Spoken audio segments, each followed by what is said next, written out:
Everybody. I'm really glad that you're here.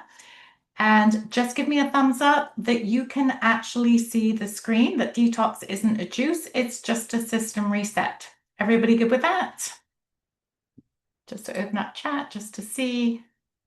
Thumbs up, anybody? Good, good. Okay, wonderful. So, as I said, welcome. I'm really glad that you're here.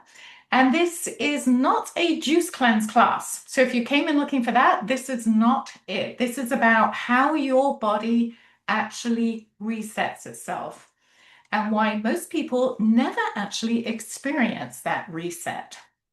So give us a quick hello in the chat, where you're joining from, and give me one word for how you're feeling in your body lately.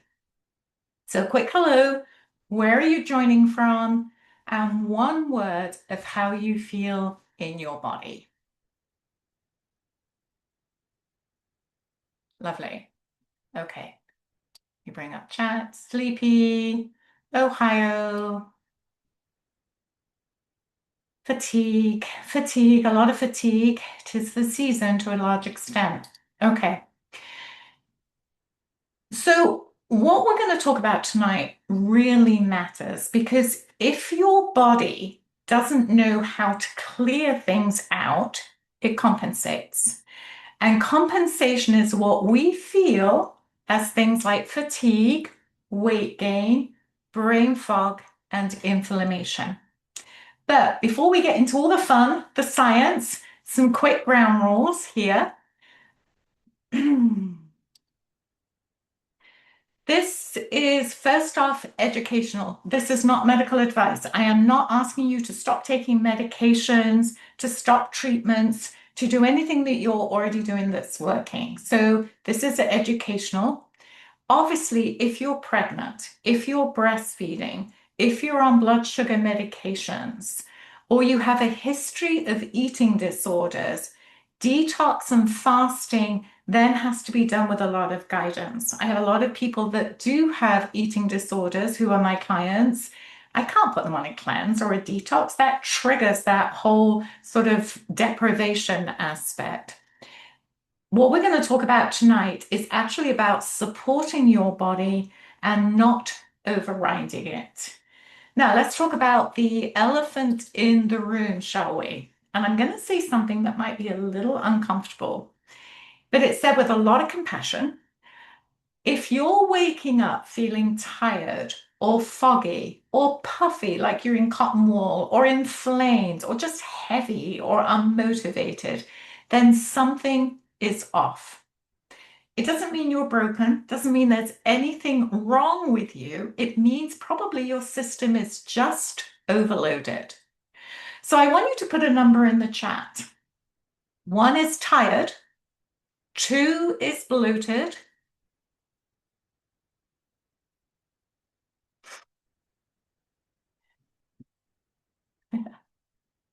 3 is cravings. So 1 is tired, 2 is bloated, 3 is cravings, 4 is anxiety and or depression. Weight won't budge.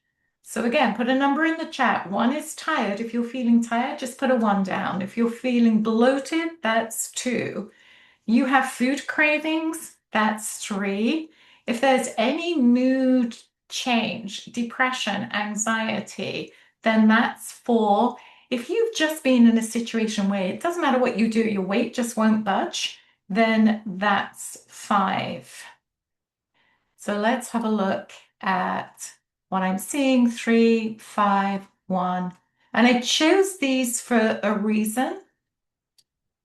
Notice how similar the answers are, and that's not coincidence. That's actually physiology.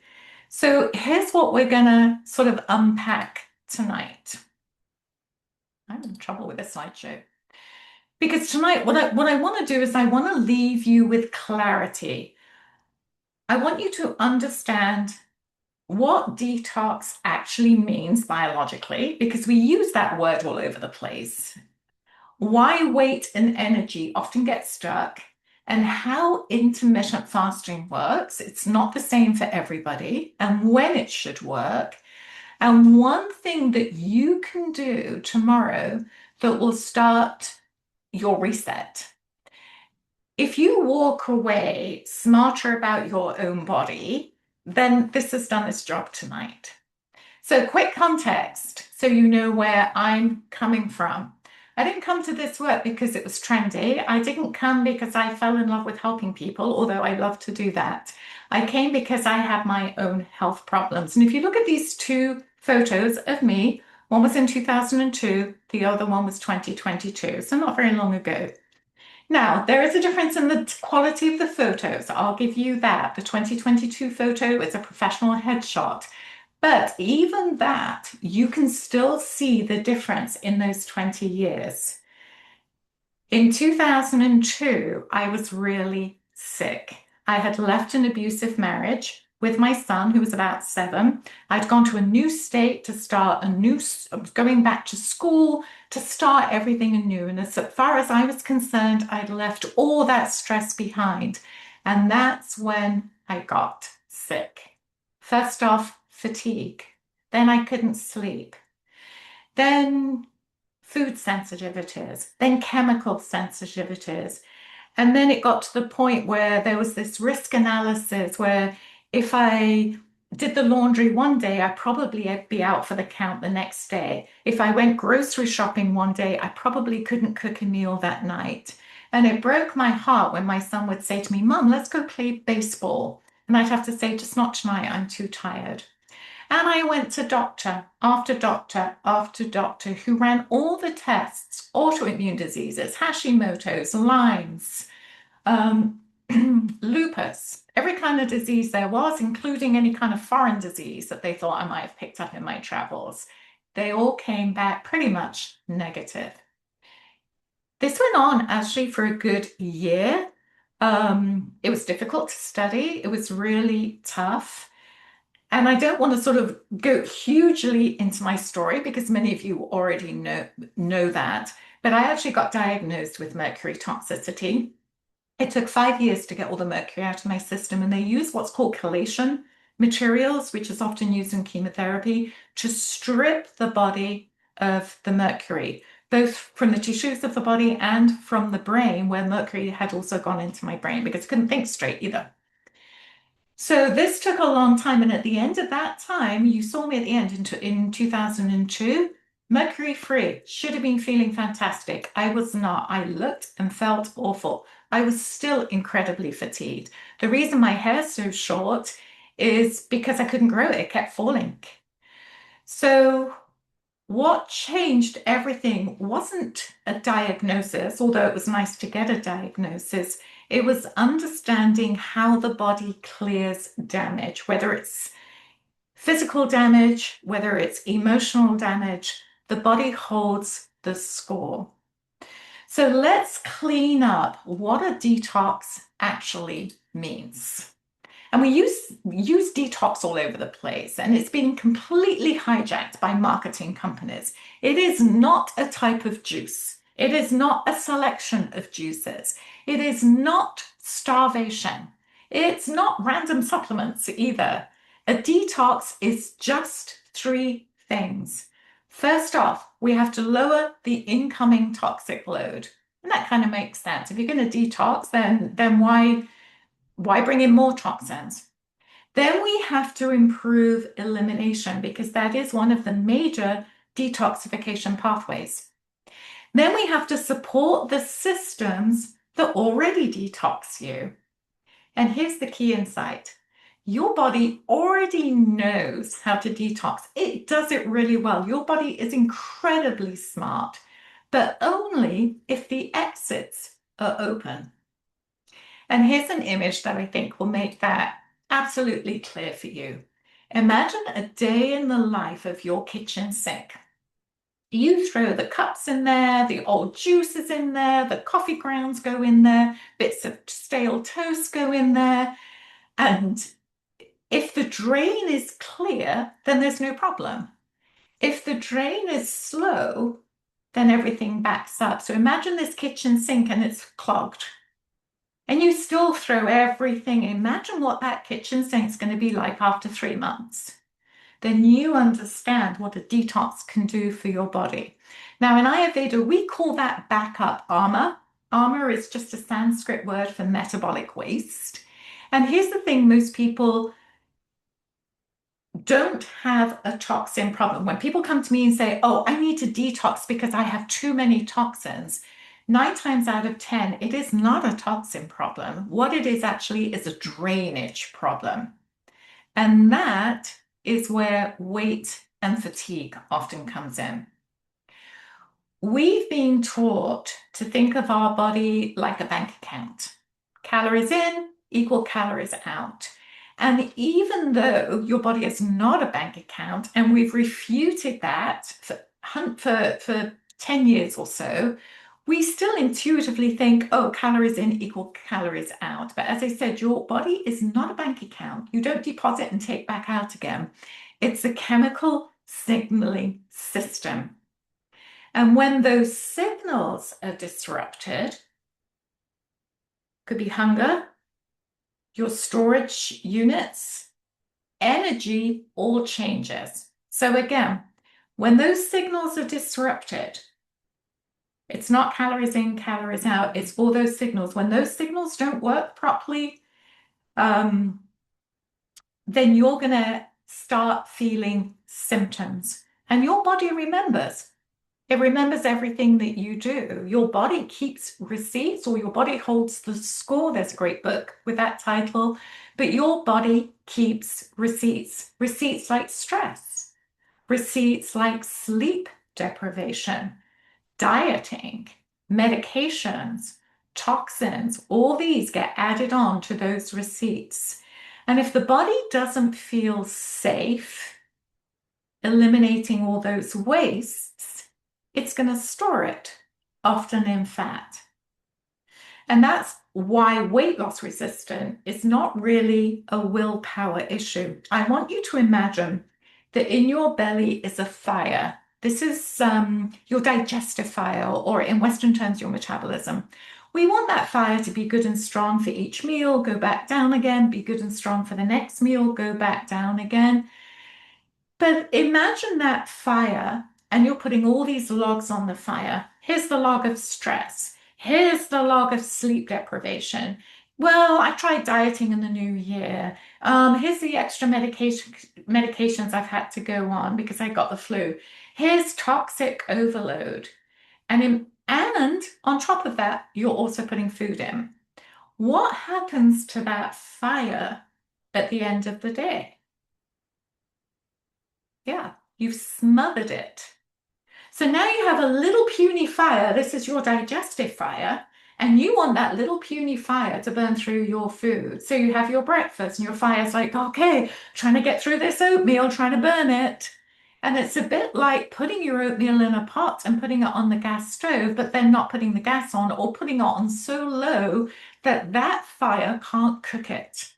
And that's what you end up doing. You've got such a low metabolism, or puny fire, I call it, that can't burn food through your food. So you still have lunch, you still eat dinner.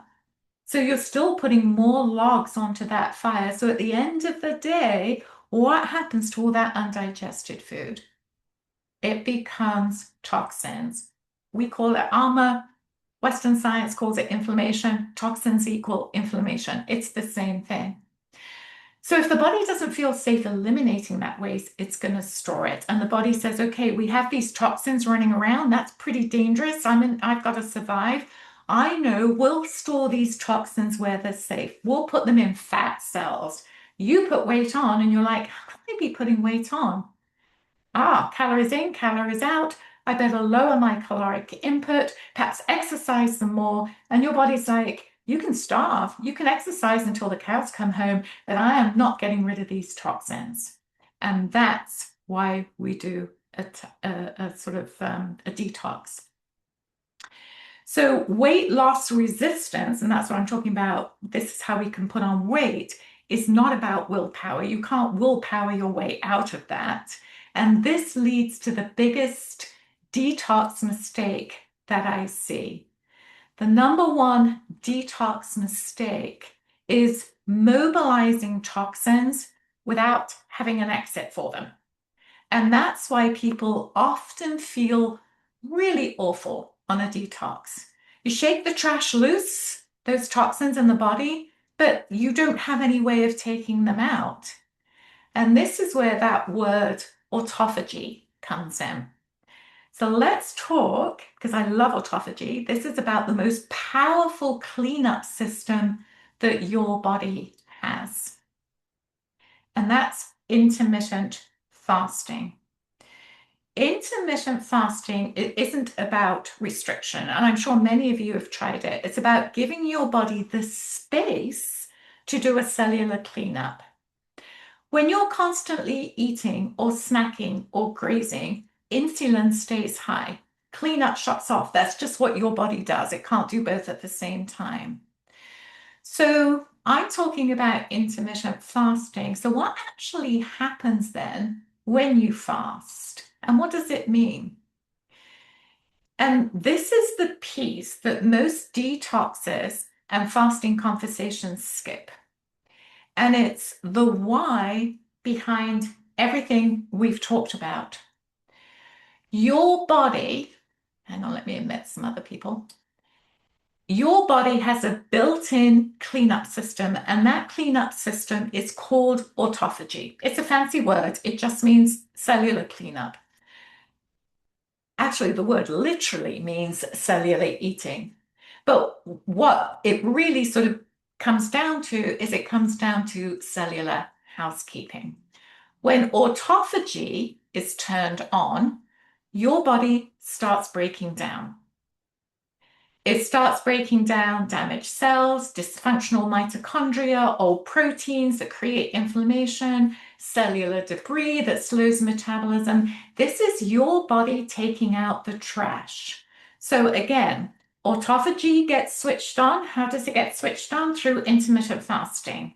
Your body then breaks down all that cellular trash. And here's the key.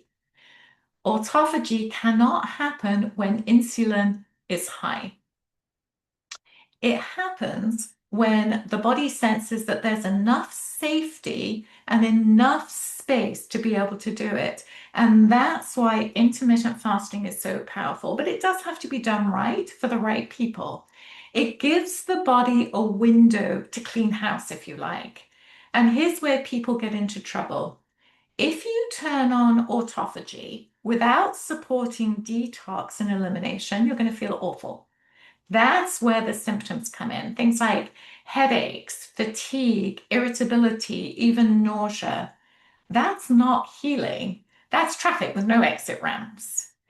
And this is why if we pair fasting with detox support, we free things up, which we do need to free those toxins up.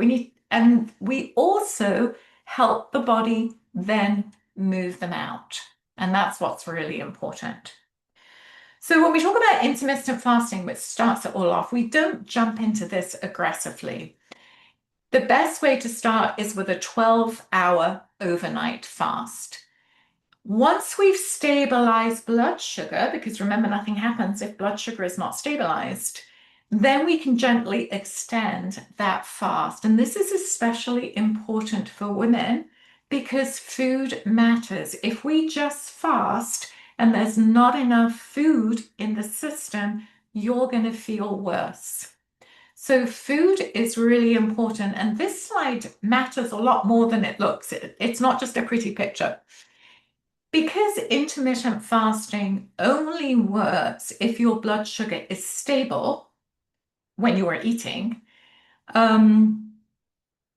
we have to make sure that you're eating the right foods, because if blood sugar crashes, which it can do with fasting, the body doesn't go into cleanup mode, it goes into stress mode. And those of you who've done those really restrictive diets know this. The body doesn't lose weight. It might initially, but then it says, uh-oh, we're under stress. I know what, we have to survive. Let's lower our metabolism so that we can keep pace with the limited calories that are coming in, or the limited energy that's coming in.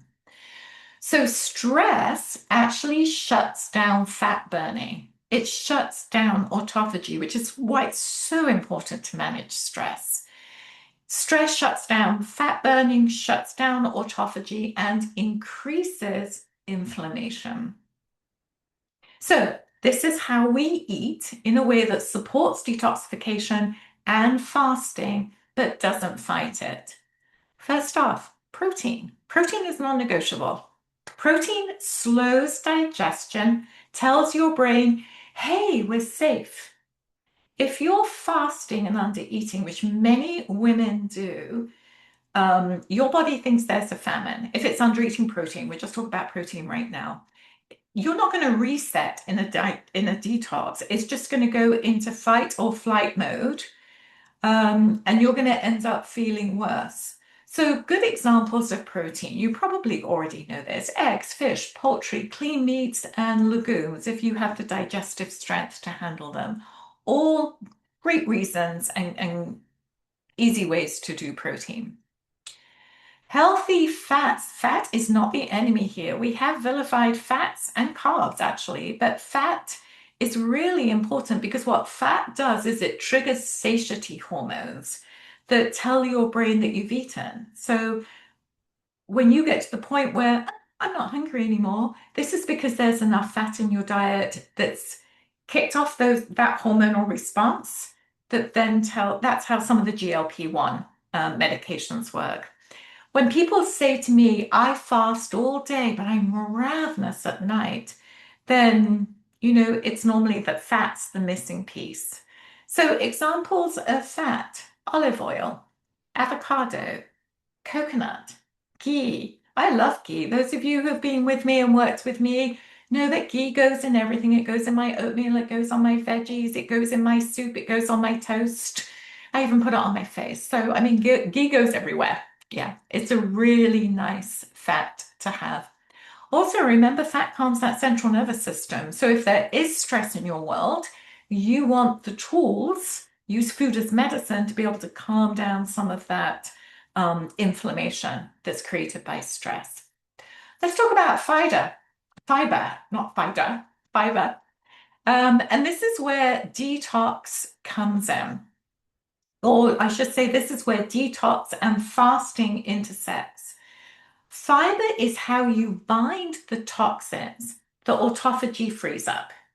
So we go into intermittent fasting, that kicks off autophagy. That means the cellular trash is getting ready to be taken out. But how does it actually leave? Because right now it's just circulating all around the body. Fiber is what binds those toxins the autophagy frees up. That's pretty smart. Body's pretty clever, huh? If you turn on autophagy, which many detoxes do, but don't have enough fiber in the body, the trash comes out of maybe the tissues or the joints. Maybe you've got aching joints and that's inflammation in the joints, but then it just circulates around the body. You have nowhere to put it. And that's why people often get things like headaches, nausea, irritability on detoxes, because they've released the toxins, but they haven't done anything with them. Fiber is the garbage bag, if you like. I'm going to say that again. Fiber is the garbage bag that takes the toxins out. So what else should be on your plate? Because we talked about protein, fats, fiber, and the last one is plants.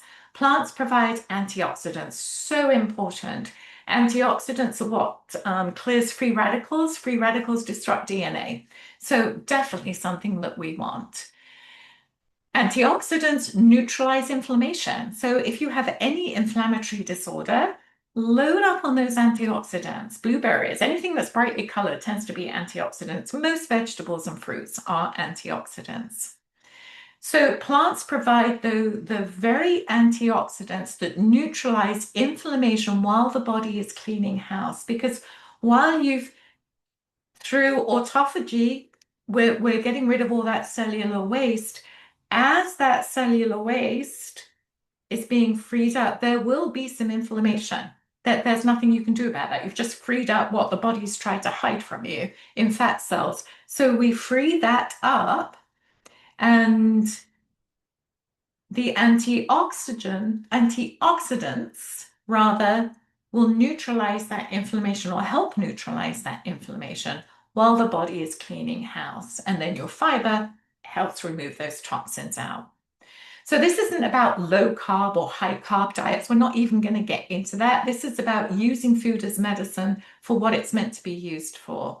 This really is about low stress, nutrient dense eating. So here's the takeaway. Autophagy is the cleanup crew, all right? Fiber and elimination are the garbage truck. Blood sugar stability keeps the whole city calm. If one of those is missing, the system breaks down. And there are very few detoxes that I've come across that actually make sure all those systems are working. So let's talk about that again because it's really important. Autophagy is the cleanup crew, that we know. It takes the cellular trash. Fiber and elimination of the garbage truck that take that cellular trash out, keeping blood sugar stable through protein, keeps the whole body calm, keeps the whole city calm. If either one of those is not working, then the system will break down. And this is why we don't jump into aggressive intermittent fasting. And I've seen a lot of people do a lot of damage with it. It's become very popular to do IF, and it is a great tool. But let me show you how to do this safely.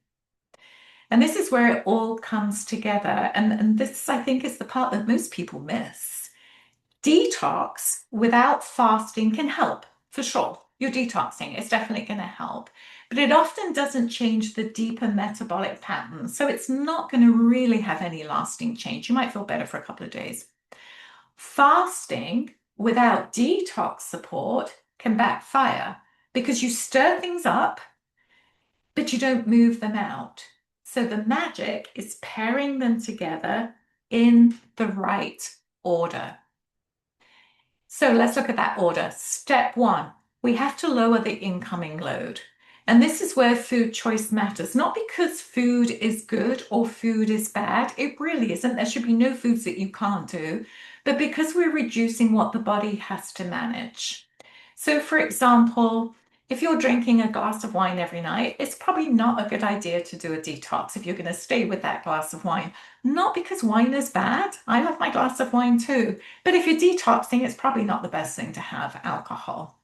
Because when we clean up the inputs, whether it's alcohol, whether it's cookies, whether it's smoking, whether it's cannabis or CBD, when we clean up the inputs, inflammation drops and the body finally has bandwidth to do what it needs to do. So, what are some things that we can stop that are going to help? Fewer ultra processed foods. That's become a big sort of talk about lately, doing processed foods or ultra processed foods. The body doesn't know what to do with ultra processed foods. It can't digest it. It puts a lot of strain and stress on the digestive system. So fewer ones of those, less alcohol, not because a glass of wine isn't bad, but you're not going to do it on a detox. Less sugar, and this is processed sugar. Sugar too has got a bad rap where people won't even do fruit because of the sugar content. We actually need the sweet taste. We need sugar in our body, but not refined sugar. Simpler meals, no sauces and creams and things like that, and just more whole foods. So all those things are going to lower the load coming in if we're talking about nutrition. Lower the load coming in from other areas. What chemicals are you using on your body? It was interesting. I was looking at some research that said by the time we leave our house in the morning, if we are truly leaving it, by the time we've showered and used personal care products, put makeup on, taken the dishes out of the dishwasher that have been cleaned in chemicals, by the time we've taken the laundry out of the washer that's got chemicals in, we have put on or been exposed to something like 450 different chemicals. And our body can detoxify those. We have a phenomenal body to be able to do that. But if you want to detox because the exit ramp has been cut off or is sluggish, then obviously we're going to reduce that load coming in. So first off, lower the load. Second, we're going to open those exits. This is what makes your detox safe. So, and this is the part that detox culture skips. How does your body remove waste? There's only so many ways. It's actually quite small. We can poop it out. We can pee it out. We can sweat it out. So that's our skin. Or we can breathe it out. We actually can release toxins through breath. So, four ways. We can poop it out, we can pee it out, we can sweat it out, and we can breathe it out. And we have a lymphatic system, so there is lymphatic flow as well. But here is the blunt truth. If those exits are sluggish, as we've talked about, you don't need a harder detox, which I see people see or do. They'll say to me, "Oh, Kerry, I just need to do something stronger." You need a smarter detox. If there's no exits, there's no detox happening.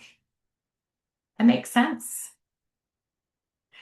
So that third part of the system that really works is we want to turn on cleanup. That's autophagy. Autophagy, as I've said, is your body taking out damaged cells or proteins, dysfunctional mitochondria, basically all the cellular trash that there is that drives inflammation and fatigue. Fasting is what gives your body the signal to do that.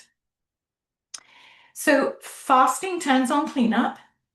Detox makes sure the trash leaves the building. That kind of makes sense, doesn't it?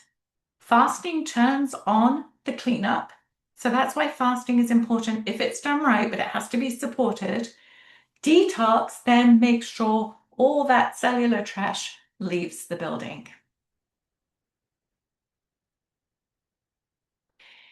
Now, before I talk about the 10-day detox coming in, I want to make sure that this class gives you value no matter what you decide to do down the road.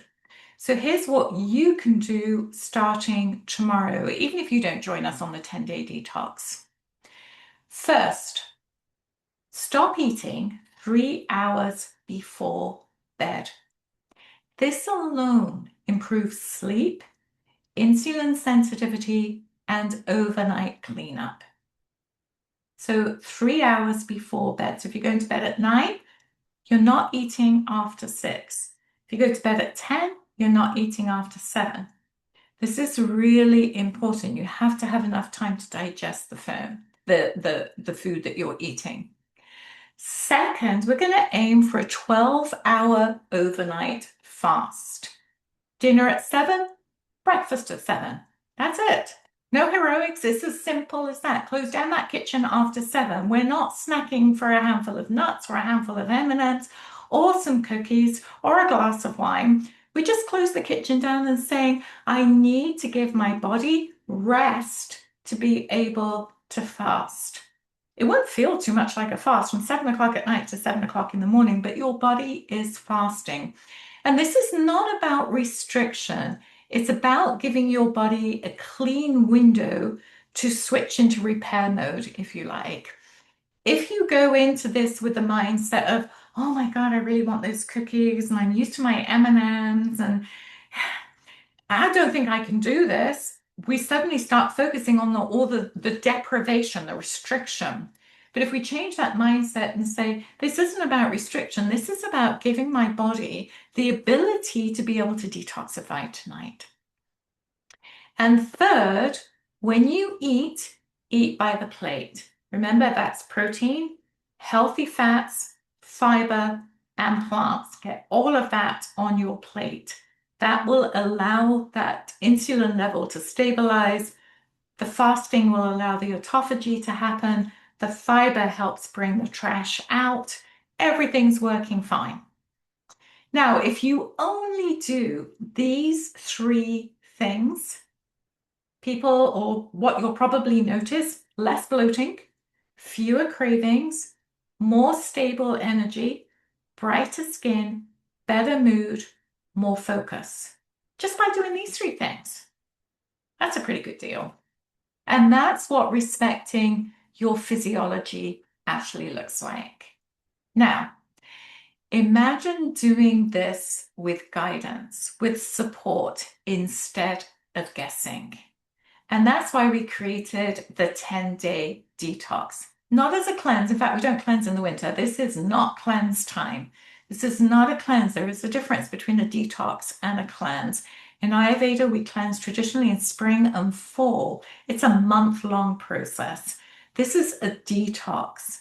So we created this not as a cleanse, not as punishment, not as deprivation, but as a guided system reset as we're coming out of the heaviness of winter. Because knowing what to do and actually doing it, these are two very different things, aren't they? How many of us knew what to do and how many of us actually do it? And I'm as guilty as the next person for that. So this is for people who don't want to experiment on their own bodies anymore. So let me show you what this actually looks like because it's a lot of fun and I'll be doing it as well. We're going to start with a kickoff call on February the 8th. That is this Sunday. So we're going to get going straight away. That way, everybody knows exactly what to do and why. The detox itself runs through February the 9th through the 18th. And over those 10 days, you're not just cutting things out, you're following a very clear structure that lowers the load, opens the exits, and supports cleanup. You'll have simple meal plans, recipes, guidance on fasting without stress so your body doesn't get stressed out, daily focus so you're not overwhelmed, and group support. We'll have a Facebook group, a private group that we can get support into. So you're not doing this alone. And that support matters because detox is not just a physical thing, it is also a mental and emotional one too. When we detox our bodies, there is no difference between mind and body. Depression, anxiety, lack of focus, these are all cellular trash or armor, as we call it, inflammation in the mind. So in Ayurveda, we don't separate the two. Just in the West, we've tended to separate mind and body, but they're intricately connected as well, we know. So the support really helps there as well. Now, let's talk about cost, and I'll be very clear. The 10-day detox program is $149. There's also an optional detox kit upgrade for $59, but I want to be clear, the program works without the kit. But the kit makes it easier and smoother, especially when it comes to elimination and lymphatic flow. It's not a supplement stack, it's targeted support for the exact systems that we've actually been talking about. Everything in the kit has one job, helping waste leave the body. That's what I designed it for. Remember, autophagy frees things up, but elimination is actually what gets them out. So why did I put these things in? The body oil supports lymphatic movement. The tongue scraper helps clear waste from the digestive tract first thing in the morning, really important. Castor oil gently supports elimination without harsh laxatives. The teas and herbal supports help the body move waste safely. This is how we avoid that I feel worse detox experience. So if that sounds kind of interesting to you, I do want to be really clear about who this is for and who this is not for. This is not somebody looking for a magic pill. If you're looking to lose 10 pounds over 10 days, this is not going to happen, or it shouldn't. Yeah. So there's no magic here. It's not for somebody who wants to go through a detox, then go right back to the same habits that got them there in the first place. It's for being able to change. So it is for you if you're tired of feeling the way you do. And many of you put fatigued. If you're tired of feeling that, or you're tired of feeling depressed or anxious, or you're fed up that your weight or energy just feels stuck, and you want to understand your body instead of fighting it, and you're ready to support your body intelligently, then this is for you. And this is often where my one-on-one clients start because it resets the terrain. And you know what? Whether you join us or not, I do want you to hear this. I think this is really important. Your body isn't broken. If you're feeling symptoms, and the body can only speak to you in the language of symptoms, that's all it has. So the symptom itself is not the problem. It's what the body is trying to tell you with the symptom. And what it's trying to tell you is you're not broken, but you may well be overloaded, toxic overloaded. And overload is reversible when you work with your physiology instead of against it. And that's kind of cool because you can change it. So if you want to do this with us, the link is in the chat, right at the very beginning of the chat. If you're not ready, then take what you learned tonight, start respecting your body tomorrow. Either way, this knowledge belongs to you now. So you can start with a simple sort of, I'm going to stop eating at 7, I'm going to fast for 12 hours, I'm going to eat from a plate. And maybe that's just where you need to be right now.